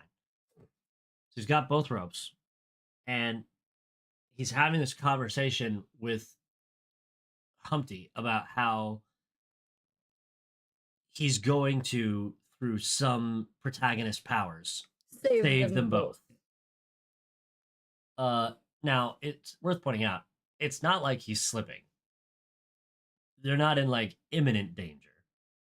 I think at one point, like, the rope starts to fray. Oh, does it? And so, like, it's either he has to go and run and grab, like, the Gosling's rope to save the Gosling from falling and then let Humpty go, or he's going to have to, like, pull up Humpty and let the Gosling fall. There is some kind of shift where the rope starts to break, and because we see they keep doing a close-up of the fraying. Yeah, you're right.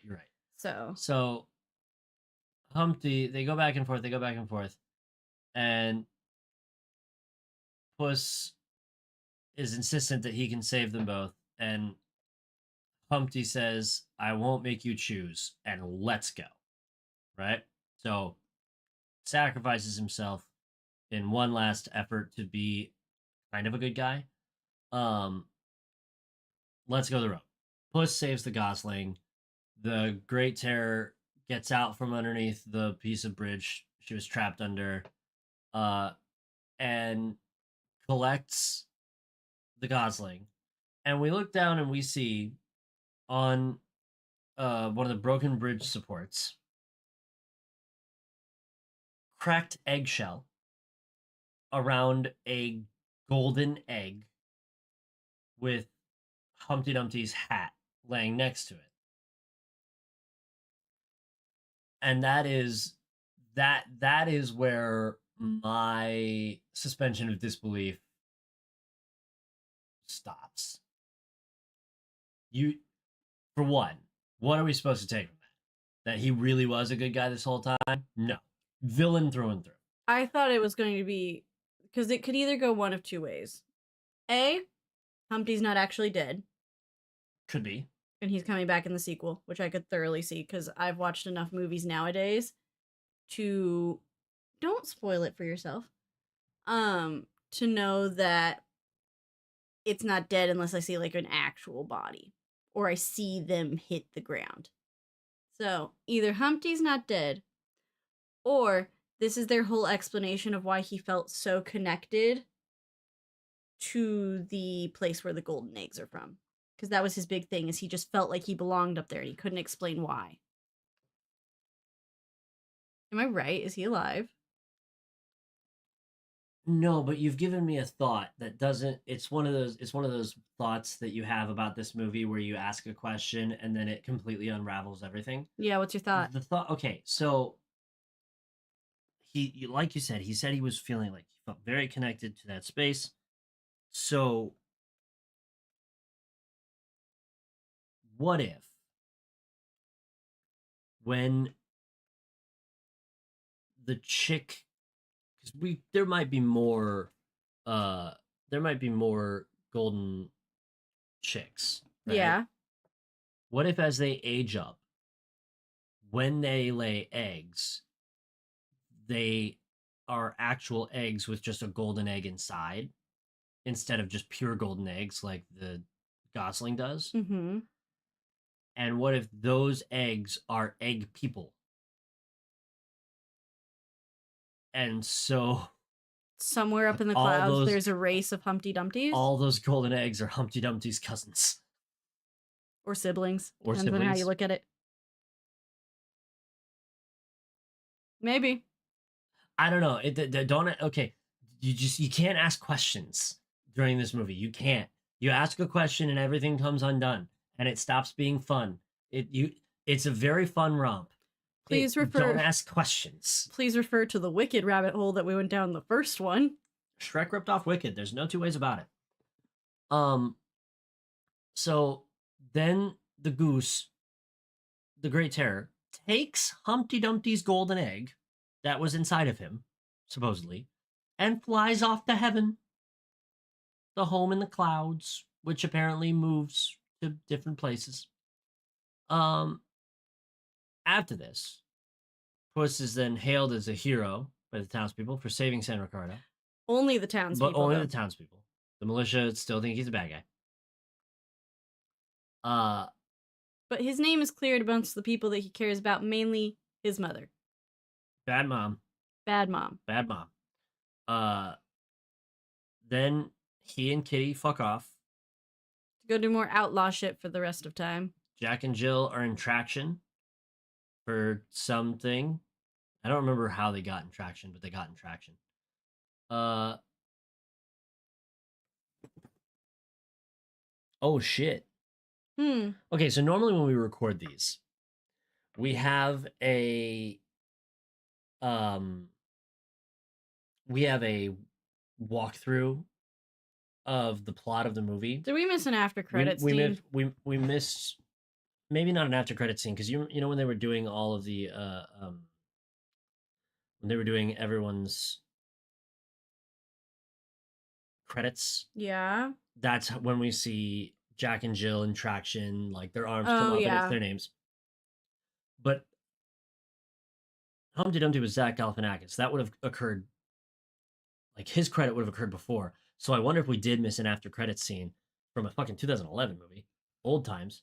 And it says here you see a restored Humpty wearing his golden egg costume and dancing on the Great Terror's back with her Gosling.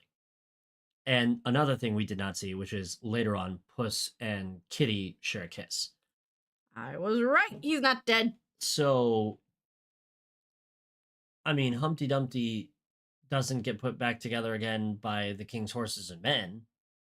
So maybe it took the magic giant goose, who is the size of a town. He faked his own death by using his golden egg costume that he had on. Where'd he get the eggshells? The Humpty Dumpty sized eggshells. I'm sure he could have done anything. He's crafty enough. He built a freaking hang glider that swings the horse around. I'm sure he had a getaway plan to fake his own death. But Kitty can't catch the hat. I will give you shit for that for the rest of time. Because it is so funny. He also loses his hat like 2 more times in the entire movie and just miraculously gets it. No, your first point about him losing his hat all the time, completely valid. Completely valid.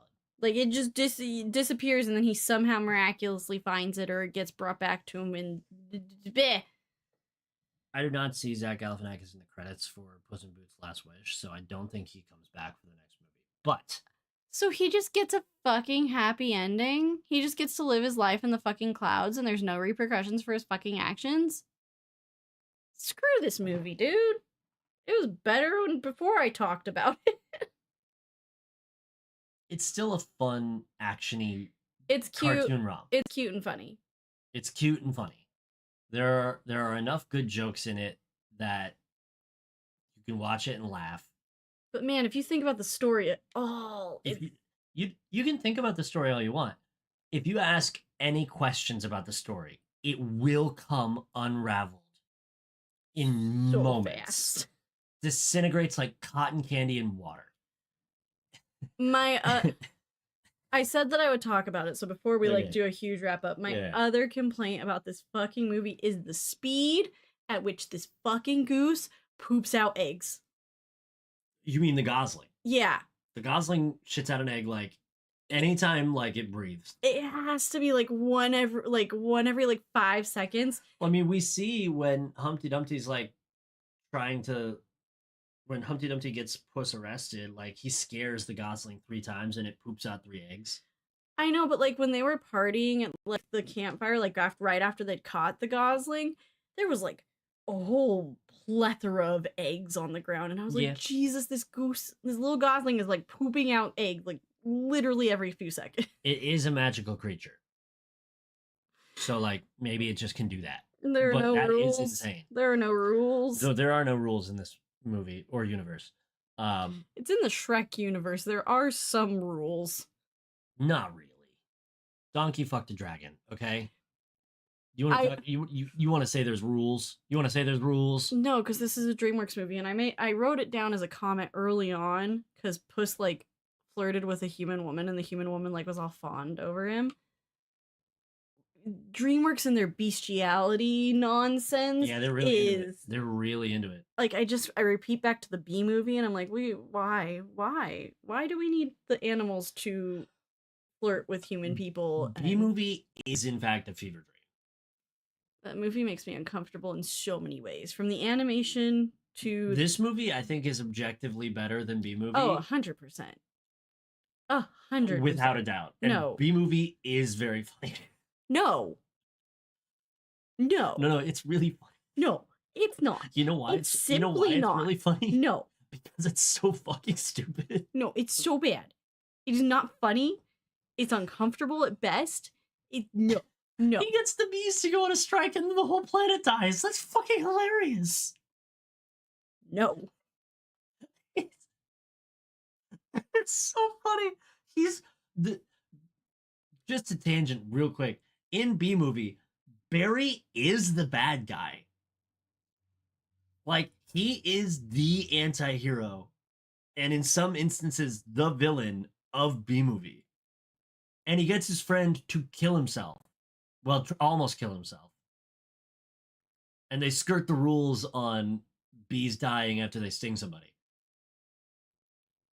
And the only reason the day gets saved at the end of the movie is because he looks out on the world before him, having accomplished all his goals, and he kills the planet. Months after his great success, he's like, oh shit, we're all gonna die.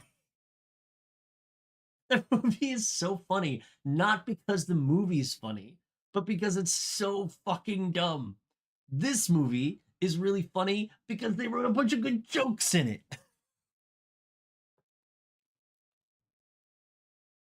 We should do Bee Movie for this show. We can't. We could shit on that movie for hours. It defeats the whole premise of the show if we watch Bee Movie. And then we open up ourselves to a world of hurt of watching movies that we've already watched. True. We got to keep it to shit we haven't seen. All right.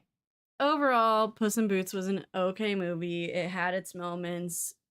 It has a lot of really good moments, and then it has some moments where you're like, what the fuck? It has as many good moments as most sequels do from DreamWorks. Like the Penguins movie has some solid laughable moments. I think this movie was actually better than Penguins of Madagascar. I'd agree with that. But I think Penguins of Madagascar is also good. It is. I think the premise of turning the penguins into weird monsters is a bit much. That's kind of where you get lost in it. That movie's plot is almost as insane as this movie's plot. Yeah, and a quest for vengeance because the penguins are too cute. Yes, from the octopus played by John Malkovich, who's just mad that he's not as cute as penguins. That's the whole plot. Premise for that movie. You know, now that I'm saying this, I'm beginning to realize that it's not just this movie that's the problem. It's not. And it may be a DreamWorks issue. Because the Minions movie is on the whole premise that they went through a bunch of different people to find the best villain of all time, which ended up being Gru. They were working for a T-Rex. They worked for Dracula. The premises. Listen, DreamWorks' spin-offs start and end within one business meeting. Like, you know how we did the park night in one meeting? It's true. We put zero thought more into that. Mike was like, I have this concept. And we fleshed it out for 1 hour. And then we were like, okay, great, Mike, you have a script? And he went, I will have one. And we went, great. And that was it. And it was the best one of the ones that were shown. But also, if you ask any questions about that plot. If you ask any questions about it, you ask any questions about the movie we made in college, it unravels exactly as fast as this one. Crumble. Hollywood is a sham.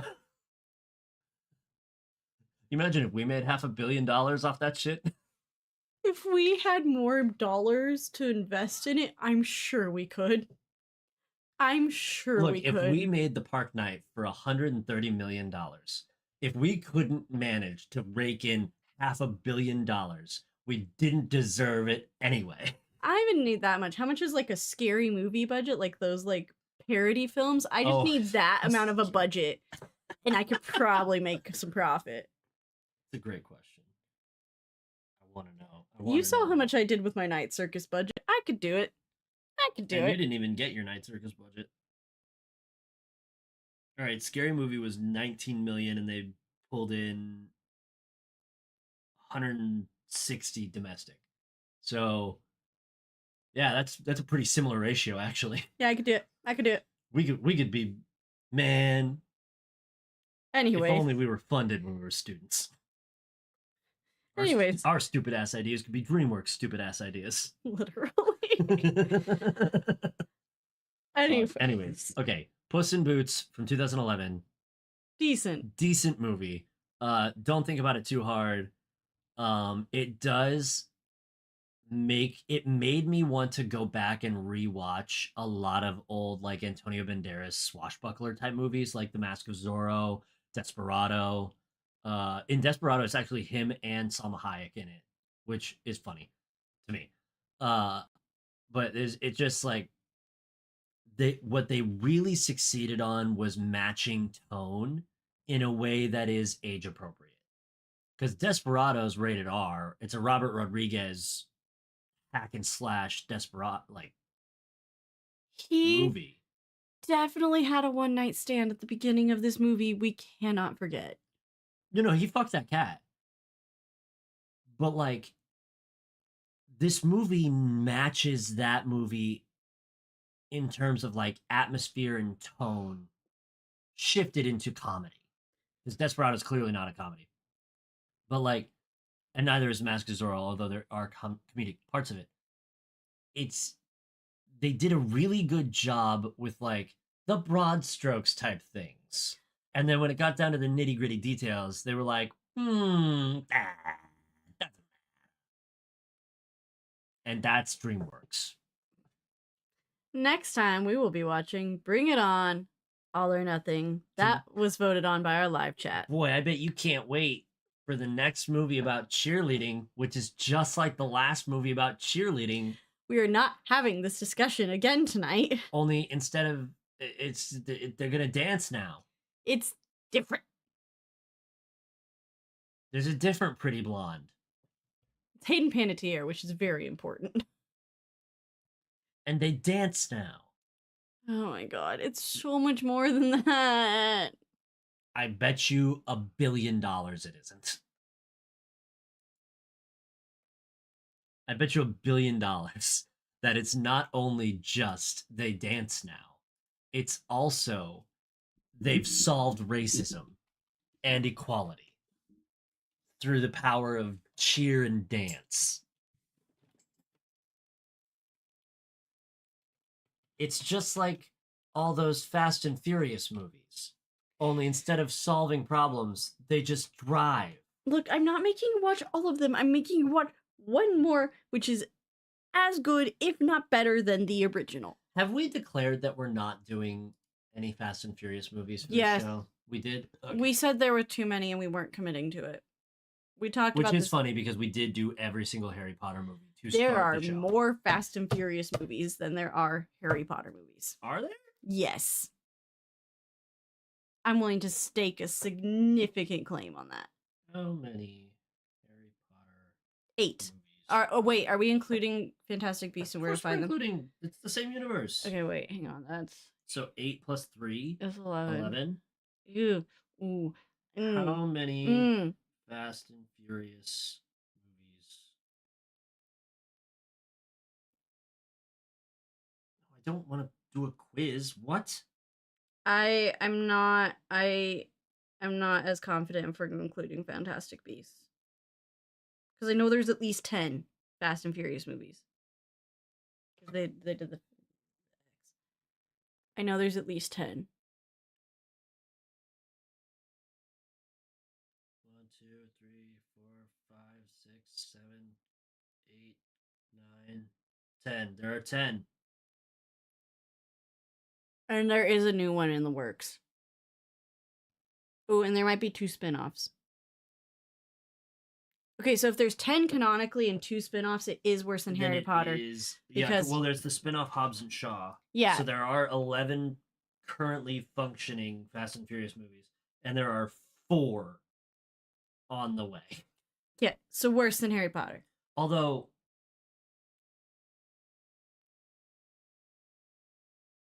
worse than Harry Potter, we're getting a reskin of Harry Potter. That's a TV show and it shall not be spoken of. How long are the episodes going to be? Hour long. Hour-long episodes? I think so, yeah. May as well be fucking movies. Feature-length fucking episodes. Is a season going to be a book? I think that's the plan, yeah. So 11 movies and there are what, 6 books? Yeah. 6 television seasons? There are 7 books. I don't know why I said 6. Hey, all right, you know how we could break it down into what's worse? How many hours of content in that universe, strictly film related, because I'm not going to count video games Or the play. or the play. How many hours of content exist watchable in the Fast and Furious universe and in the Harry Potter universe? Okay, but- and I bet you it's pretty close. Right now, probably. But then you also have to consider, do we consider the new remake additional hours? Or is it the same because it's telling the same story? So it's like Well, the same amount of content. We can't possibly know yet because they're reskinning everything. I know, but it's a decision that we have to come But to. I would say it's new content. I would say it's not because it's telling the exact same, which is So is the the problem in the first place. Is the Percy Jackson show Oh. not new content? No. Because it's telling the same stories that the movies did, only correctly. See, there's the thing, though. That's not the same fucking story. That is not even close to the same story. We really got to watch that show, man. Because I can tell you right now that the show definitely did it better because the first movie, I never watched Sea of Monsters, so I can't attest to it, the first movie might as well have not even been about the book. I mean, Chad agrees with me.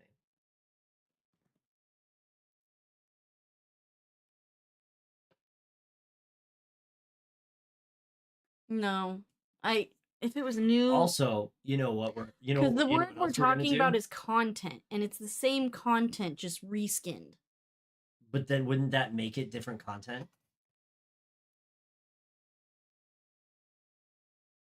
No. I think objectively, yes. Well, no, because Subjectively, if you it's up to interpretation. reskin a video game, Here's a question. Here, I'll pitch you on this. Ocean's 11. oh my god, There are two Ocean's 11. One done with Frank Sinatra and the Rat Pack back in the fucking 60s or whatever. mm-hmm. And the one that I am massively enamored with. Same names, similar to same stories. Is Ocean's 11 not new content? Yes, because it's not the same. Okay.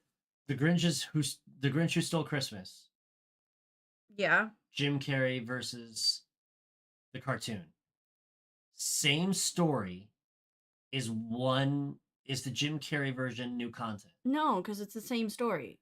But it's way longer and massively fleshed out.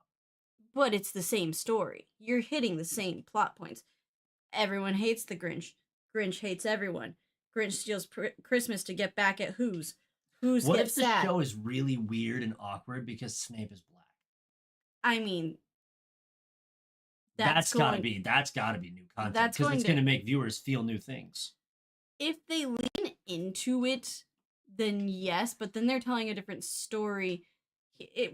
We're gonna get into the same. Oh man, it's gonna be a whole new thing because instead of like making fun of Snape because he's dark and brooding, they're gonna make fun of Snape because he's Think about it this way: you're telling the exact same story, just different, like in a different medium or in a different thing. Whereas, what I guess my comparison would be thinking of the Five Nights at Freddy's universe, where we have the books, the video games, and the movies, and none of them really relate to each other. They that's spiraled out of control. They pull on just like same lore, and they're basically telling the same story, but they're not. It's not even close. It's 3 different stories, as we acknowledge, even though it's all the story about Five Nights at Freddy's Pizzeria and the murder of children. Okay, but okay. But Harry Potter, we're just going to redo the exact same story. Boy Who Lived, Voldemort, Death Eaters. The whole thing's going to play out the exact same with the exact same characters and the exact same ending. That's what makes it the same content. There's not new content. They are working off the same books and the same source material. Now, if they butcher it, like absolutely run it into the ground, like Percy Jackson level fucking failure, movie, not show, or Avatar: The Last Airbender movie, if they absolutely butcher it, then sure, it's new content because they just made up some shit. Man, the way you spun that, you could be a terrific president. Because not only are you wrong, but you're really good at it. I'm good at being wrong? Yes, you're fucking championing right now. I'm very impressed. Okay, let's break down the statement. New content. Mm-hmm. New meaning it did not previously exist in this way. The story did not exist in this way. No. We're not talking about the story. That's what I'm talking about. The story is a sub part of content. See, I'm talking about content as basically lore. Like there's right, but that's not what we're talking about because what we're talking about is watchable content, which just means media. But you're not intaking any new information. So therefore it's not new. It's not new content. It's the same content reskinned. Did it exist before? Yes. No, because it's a bunch of new people done by new things. And it's the same not story. directed by Chris Columbus. It's not new, and you're just wrong. In the same way that Wait, you just agreed with me. You said I it's fucking not did. new. No, Yeah, it no, is you new. did. You misspoke. and he was about to defend why he agreed with me until I pointed it No, out. I've been trying to make a joke for like 10 minutes. Hold on. I need your opinion on something. I need my camera to start, but it's never done this before. It's really freaking out. I don't know what it is. I wonder if there's just not enough light. Let me try that. Because it's really bugging. It's never done this. That might help. That might have just fucking done it. Yeah. Might have just been too dark. Okay. Based on everything we've talked about already about this sort of thing, this is why you should tune into the live streams. The answer is already no. But we need to consider, does... You agreed with me. You admitted I was right. Why are we still talking? Because I hold my position. I misspoke. You psychopath. You'd be such a good politician if you weren't so adamant. I did speech and debate for 11 fucking years of my life. No longer. Yeah, so why didn't you pursue something about it instead of trying to be 18 creative? years of my life. Bree's correct. Now,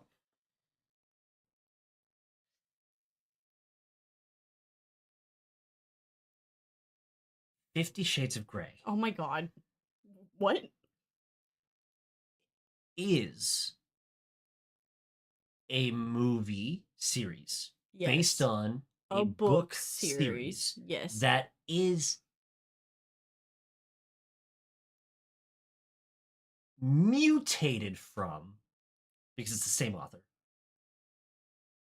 a fan fiction of a movie series. Book series. Based on a book series by a different psychopathic author. For those of you that don't know, Twilight, or 50 Shades of Grey is a Twilight fan fiction. Canonically, like, that is a thing. Would they be considered the same broad strokes shell as Hobbs and Shaw being a spin-off of the Fast and Furious movies? No, because now you're twisting it. It's not a spin-off. It's not a fucking spin-off. It's not spun off with, like, Alice and Jasper doing some shit over here in the side part. No, it's an entirely different universe with entirely different characters. But if it's a fan fiction, it's the same universe, because that's how fan fiction works. Yes. Right. So... Or not necessarily. So... Sometimes people do headcanons, which is what this was, where they take the characters out of the, like, universe that they're in and put them in a different universe. So... Which is what 50 Shades was. In the history of 50 Shades, what they did was they took Edward and Bella and were like, what if he was a billionaire, not a weird old vampire, and she was exactly the same? Yes. That's such a stupid fucking... God damn it. It's made so much money. That what you said is the exact way it came to be. And you want to know what? There are billions of those types of stories on any fan fiction site. Let's take these two characters and put them over here. What if they never stopped...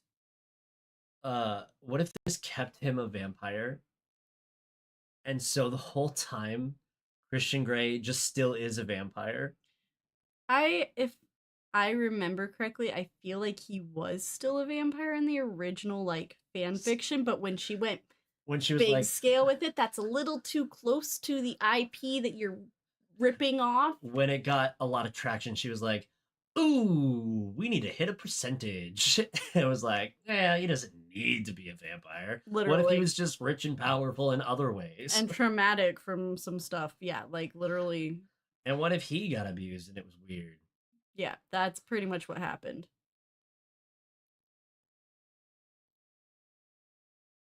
So to answer your question, entirely Step different. up and bring it on in the same universe. No. But what if they were? I would love to see that crossover, and I'm kind of upset What it if hasn't been done. what if they all did dance now?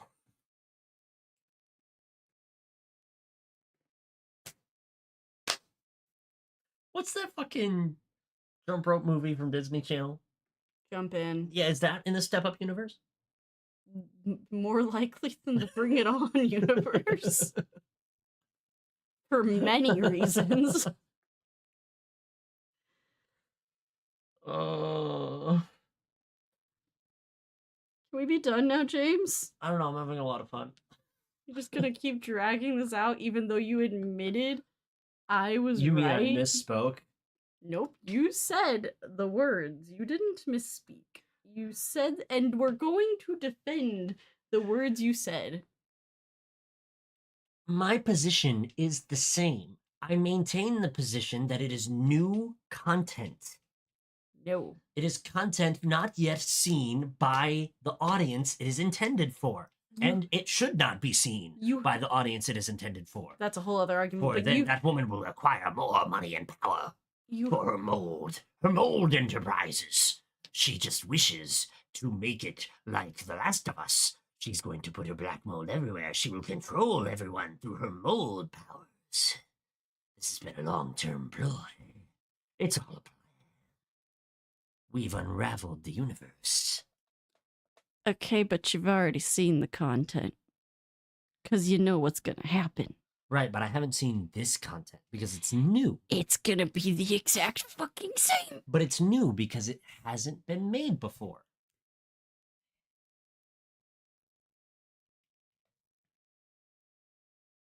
Hey, wait a minute. Last one. Is new Jumanji a sequel to old Jumanji? Yes. Or is it in-universe spin-off? It's canonically the same because the board game looks at the kids not wanting to play the board game anymore and turns itself into a video game. So is new Jumanji new content? Or is new Jumanji not new content because it's the same story, the exact same plot points with new characters in a slightly different environment? It's not the same content because instead of the game coming to the real world, the real world people go into the game. Oh wow, one thing changed. Not one thing. There's like a whole other thing. And also we know it's canonically a sequel because we have proof that Robin Williams' character was in the forest in Jumanji because we go to his hideout. So new content. Because it's continuation. Sure, but by your definition of new content, no. You've changed your definition. No, what you had before, it's the same thing. It's all the same plot points. It's all the same. You do the game, and you have to beat the game to get the thing to stop. It's not the same characters doing the exact same story. It is different characters at a different point in history. You're right, there are more of them. Doing a different story. There are 4 teenagers instead of 2 children and 2 adults. The Jungle Cruise movie is new content compared to the ride. Compared to the ride. Yes. I mean, it must be new content, right? Because it's the none of that is in the ride. They do the other side of water joke. Okay, so it's the one thing. So, but that must be new content, right? We have to agree that must be new content. I don't know where you were going with that one. I'm just trying to think of things that are other things. I think you've lost control of this argument. I think you let it go on too long and you're slowly losing control of being correct. New Star Wars, old Star Wars. Those are all continuations of the same fucking story, and you want to know why? Because she takes beat for beat. They don't, though. They do. Nope. What's that one? It's not Rise of Skywalker, but it's the one that is like almost a shot for shot, beat for beat rerun of A New Hope. Big planet weapon, one single flaw, one person can execute it, blow up big planet weapon. Isn't it Rogue One? No, Rogue One is the plot hole filler. Oh yeah, they went back and retconned that shit. They were like, well, no, they didn't retcon it. They retconned it. Well, they had a throwaway line that didn't mean anything in 4, And then people were like, hey, that throwaway line, that's like a big plot hole. And George Lucas was finally like, fuck you, I'll write something about it. That's literally the definition of retconning. No, retconning is changing the past.